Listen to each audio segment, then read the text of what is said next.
자, 이렇게 다양하고 좋은 오픈소스를 어떻게 우리가 활용을 해야 될까요? 오픈소스를 수행하기 위해서는 먼저 국가적 또는 오픈소스 생산자적 관점 또는 기업의 관점에서 활용하는 방법에 대해서 한번 생각해 보도록 하겠습니다. 여러 국가에서 이제 오픈소스를 제대로 활용을 해보려고 노력을 하고 있고요. 그 다음에 오픈소스 생산자 측에서 이제 다양한 사업 방향 또는 컨소시엄 구성 방법 또는 컨설팅 회사가 오픈소스를 활용을 해가지고 하는 사례, 그런 것들을 한번 살펴보면 유익한 점이 있으리라고 생각을 합니다. 그래서 이런 것들 구체적으로 IT 회사에서 채택을 하거나 또는 오픈소스를 채택하려는 일반적인 기관에서의 그런 접근 방법은 어때야 될까 하는 것들에 대해서 한번 생각해 보도록 하겠습니다. 먼저 국가적으로 여러 나라에서는 이제 이 오픈소스를 장려합니다. 그래서 네덜란드에서는 국가기관에서는 모두 오픈소스 소프트웨어를 사용해야 된다 하고 장려를 한 적이 있습니다. 그래서 그런 것들을 뭐 전담하는 팀들도 있고요. 뭐 그렇게 진행이 되겠죠. 우리나라에서도 나이파 산하의 오픈소스 프로젝트, 오픈소스 소프트웨어를 관리하는 기관이 있습니다. 그만큼 이제 중요하다는 얘기가 되겠죠. 한때는 또 리눅스를 다 사용을 한다. 그래서 그 오피스에 전부 다 리눅스를 갖다가 설치를 해다 놓고 시간이 지나서 다 윈도우로 또 갈아타기를 한 그런 해프닝이 있는 사례도 제가 목격을 하긴 했는데요. 브라질 같은 나라 아주 거대하게 계획을 세워서 3년 계획으로 80%를 리눅스로 대체하겠다 는 계획을 추진한 바가 있습니다. 그 결과에 대해서는 여러가지 얘기가 있긴 합니다. 중국이 아마 오픈소스는 체계적으로 가장 많이 접근하고 있는 것 같습니다.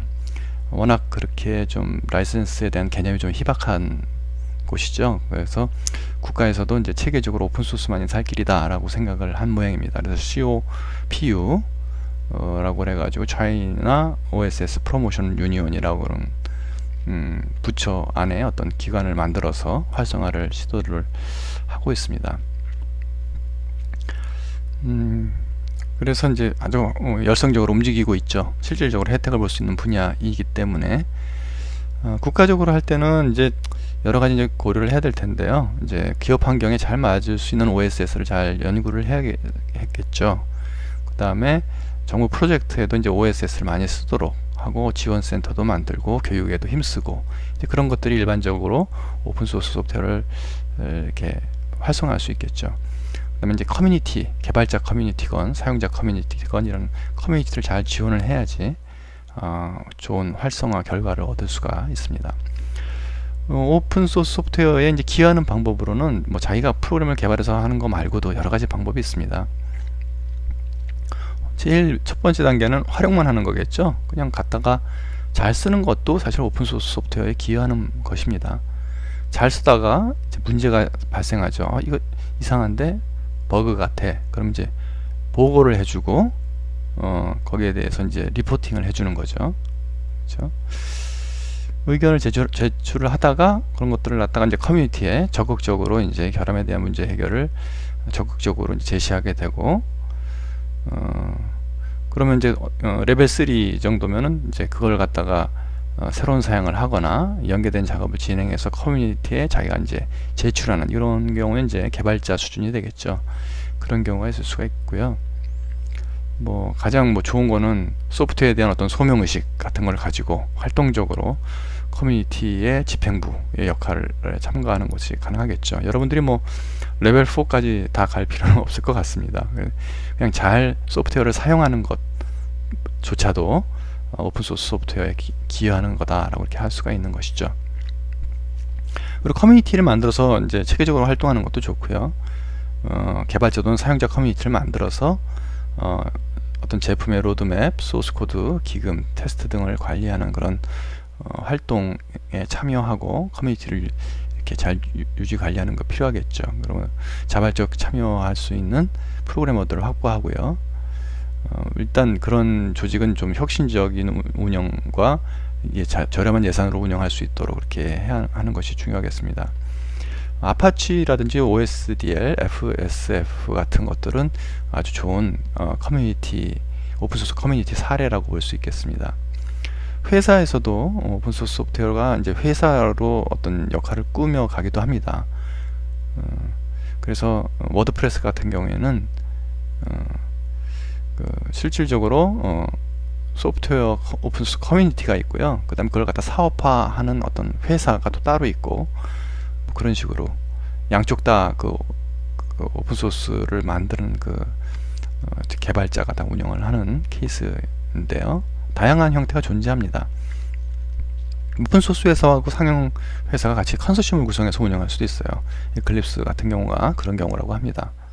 그 다음에 컨설팅 회사가 자기들의 노하우를 오픈소스 커뮤니티 또는 프로젝트를 만들어서 지원하는, 해서 개발하는 경우, 인터페이스 21이라고 그러는 회사에서 스프링이라고 그러는 내용을 가지고 한 것이 그런 경우라고 합니다.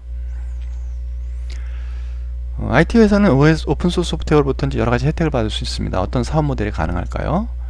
뭐 배포하면서 팔 수도 있어요. 그 다음에 유지 보수를 지원할 수도 있고요. 그 다음에 그 소프트웨어를 잘 활용하는 교육을 시키면서 수익을 올릴 수도 있겠죠. 그리고 오픈소스 소프트웨어를 자기가 직접 개발하고 그걸 상용화하는 것도 가능합니다. 그럴 경우에 물론 IT 서비스 기반으로 서비스 기반을 제공을 하면서 또 수익을 올리는 것이 가능하고요. 오픈소스 소프트웨어를 어떻게 쓰느냐에 대한 컨설팅, 그 다음에 뭐 여러가지 오픈소스 소프트웨어를 통합하고 실질적으로 개발하고 관리하는 그런 작업들을 진행할 수 있을 것 같습니다. 그래서 오픈소스를 이제 쓰고 싶다 그러면은 어떤 절차를 거쳐야 될까요? 절차라는 것이 일반적인 절차하고 다를 것이 없는 유사한 절차이겠죠. 비즈니스 문제점을 이제 뭔가 잘 파악하고 그 니즈, 필요한 그 수요를 갖다 잘 구체한 다음에 그걸 이제 태스크 포스, 팀을 구성을 해야겠죠. 그 다음에 이제 그 사람들이 그런 문제점을 해결하기 위한, 이번 개발이 아니라 이제 오픈소스 소프트웨어를 갖다가 선택을 해야겠죠. 그렇죠? 그래서 그걸 갖다가 뭐 수용을 해서 하거나 아니면은 일부 변경을 하거나 새로 만들어서 오픈소스로 하거나 그런 과정들이 그 외에 따라가게 되겠습니다. 자, 이상과 같이 오픈소스의 다양한 여러가지 측면들의 내용을 여러분들이 살펴봤습니다. 그리고 이제 자기가 기업에 있거나 또는 개인 사업자거나 또는 뭐 교육자거나 간에 오픈소스를 나는 어떤 방식으로 사용해야겠다 하는 그런 느낌이 드셨을 거라고 생각을 합니다. 그런 측면에서 이번 주 강의를 잘 한번 되씹어 보시면서 여러 가지 아이디어를 한번 정리해 주시기 바랍니다.